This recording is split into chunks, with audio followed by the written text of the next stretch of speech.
शराबबंदी हटाने का, पूर्णतः हटाने का तो हम लोगों ने कभी बात नहीं किया। हम लोग नीतीश जी के निर्णय के साथ हैं।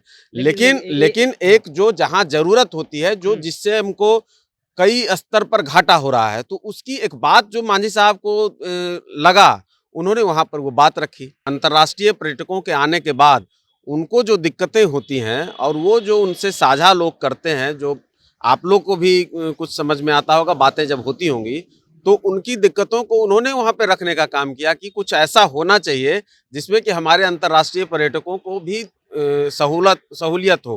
महागठबंधन में कहाँ दिक्कत, महागठबंधन तो चल ही रहा है। 7 घोड़ों पर सवार बिल्कुल सूर्य की भांति चल रहा है। 7 घोड़ा एक साथ चल सकता है? चल ही रहा है। ये तो हमारे आप देखते होंगे कि जब सूर्य भगवान का रथ हम दिखाते हैं तो उसमें 7 घोड़ा रहता है कि नहीं रहता है? तो काहे नहीं चल सकता, चल रहा है। कुशवाहा जी का बयान सुन रहे हैं? मंत्री जी जनता के बीच में जा के समय दे रहे हैं और उपेंद्र कुशवाहा जी जैसे बड़े नेता को समय नहीं देंगे, ये हास्यास्पद बात है। सरकार चलेगी या फिर? सरकार तो चली रही है, सरकार चलने में कहाँ कोई दिक्कत है। गया में एक कार्यक्रम के दौरान पूर्व मुख्यमंत्री जीतनराम मांझी ने तेजस्वी यादव के मौजूदगी में बोला कि हमें लगता है कि शराबबंदी जो है वो बंद हो जानी चाहिए। उसके बाद उनका अलग से एक बाइट आया और उसमें उन्होंने एक तरह से उस मामले को ज्यादा तूल ना पकड़े, इसलिए और भी बातें कही। हम हमारे साथ श्याम सुंदर सरन जी हैं, जो राष्ट्रीय प्रवक्ता हैं हिंदुस्तान आवाम पार्टी के। मन में जो बातें वही निकलती हैं, वही बातें तो निकलती हैं। पहले भी बोले हैं कि शराबबंदी हटना चाहिए। नहीं, वो देखिए, शराबबंदी हटना चाहिए, ये बात को थोड़ा सा आप दूसरे रूप में आप लोग समझते हैं।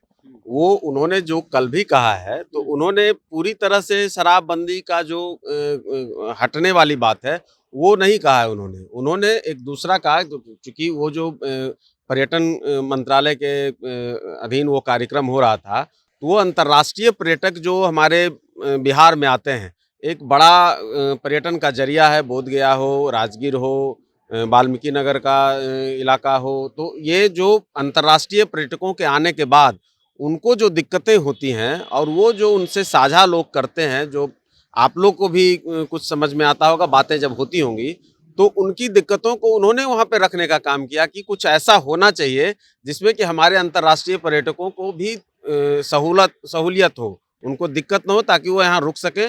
और पर्यटन तो एक देखिए, अर्थव्यवस्था का भी तो एक बड़ा महत्व होता है। तो क्या इसको नीतीश जी नहीं समझते हैं क्या?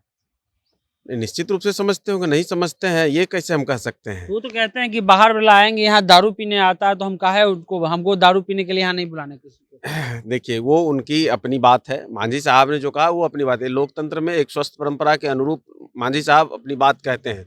वो उन्होंने कोई उनके खिलाफ बात कही ऐसा कुछ नहीं है। लेकिन कोई भी कानून आता है, कोई भी सामाजिक हम लोग जो निर्णय लेते हैं, तो उसका हम पक्ष विपक्ष दोनों देखते हैं। तो उसमें जो एक पक्ष मांझी साहब को दिखता है, उसकी वो बात करते हैं। बाकी शराबबंदी हटाने का, पूर्णतः हटाने का तो हम लोगों ने कभी बात नहीं किया। हम लोग नीतीश जी के निर्णय के साथ हैं।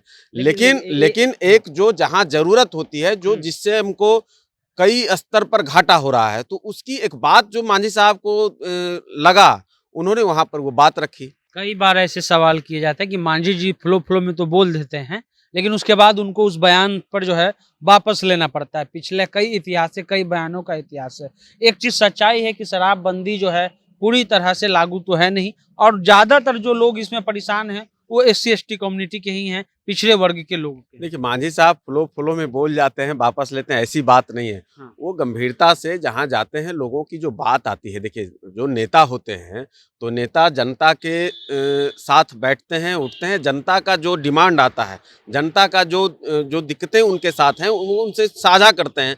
तो उस बातों को वो अपना कहीं मौका मिलता है तो उसको रखते हैं। तो लोकतंत्र में यह नहीं है कि मैंने बात को वापस लिया या कहाँ पे कहा।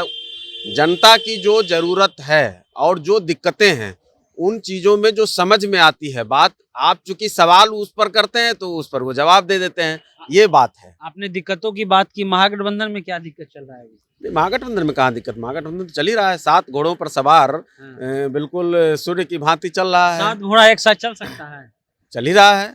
ये तो हमारे आप देखते होंगे कि जब सूर्य भगवान का रथ हम दिखाते हैं तो उसमें 7 घोड़ा रहता है कि नहीं रहता है? तो काहे नहीं चल सकता, चल रहा है। कुशवाहा जी का बयान सुन रहे हैं? उपेंद्र कुशवाहा जी का बयान को हम क्या बताएं। वो बड़े नेता हैं, बड़े चेहरे हैं राजनीति के, लेकिन वो जो बात कह रहे हैं वो थोड़ा सा राजनीतिक नैतिकता के तकाजे के विपरीत है। हम उनकी बातों से सहमत नहीं हैं और उनको भी, हमारा भी सुझाव है, हमारी पार्टी का भी सुझाव है कि धैर्य रख करके और पूरी ताकत के साथ जिस बात को लेकर के वो शामिल हुए थे, तो उस बात को याद करें और आगे हम कैसे बढ़ें, हम कैसे बिहार में समाजवादी विचारधारा को मजबूत करें, कैसे किसी कट्टरपंथ को हम कैसे कमजोर करें, इसी विचारधारा के साथ आगे बढ़ना है। उपेंद्र जी क्या कहते हैं वो तो फिर बाकी वही वो तो बताएं। कहते हैं कि 2 मिनट का समय नहीं देते मुख्यमंत्री जी, कैसे बात करेंगे, कैसे पार्टी को मजबूत करेंगे? ऐसा हो सकता है क्या? मुख्यमंत्री जी जनता के बीच में जा के समय दे रहे हैं और उपेंद्र कुशवाहा जी जैसे बड़े नेता को समय नहीं देंगे, ये हास्यास्पद बात है। सरकार चलेगी या फिर सरकार तो चल ही रही है, सरकार चलने में कहाँ कोई दिक्कत है, कोई दिक्कत नहीं? कोई परेशानी नहीं है। उपेंद्र जी, अब उपेंद्र जी पर क्या बोला जाए? उपेंद्र जी को तो खुद समझना चाहिए कि वो क्या कर रहे हैं और किसके लिए कर रहे हैं। तो कहीं पर निगाहें, कहीं पर निशाना, ये सब चीज ठीक नहीं है। जनता सब समझती है। उपेंद्र जी को, बड़े नेता हैं, हम बहुत सुझाव नहीं दे सकते हैं, लेकिन एक पार्टी के तौर पे सुझाव जरूर है कि जिस मकसद से, जिस इरादे से वो आए थे बिहार में, उस मकसद इरादे को सफल बनाने में आज से भी अपनी ताकत, पूरी ताकत लगाएं। चलिए, तो हम पार्टी के राष्ट्रीय प्रवक्ता हैं, उन्होंने साहब कहा, जो भी है इनसे सवाल किया गया उन्होंने एक तरह से जो है बारीकी से उसका आंसर भी दिया। फिलहाल जनता जंक्शन आप देख रहे हैं, वीडियो पसंद आए तो चैनल को सब्सक्राइब करना नहीं भूलिएगा। मिलते हैं अगले वीडियो में, धन्यवाद।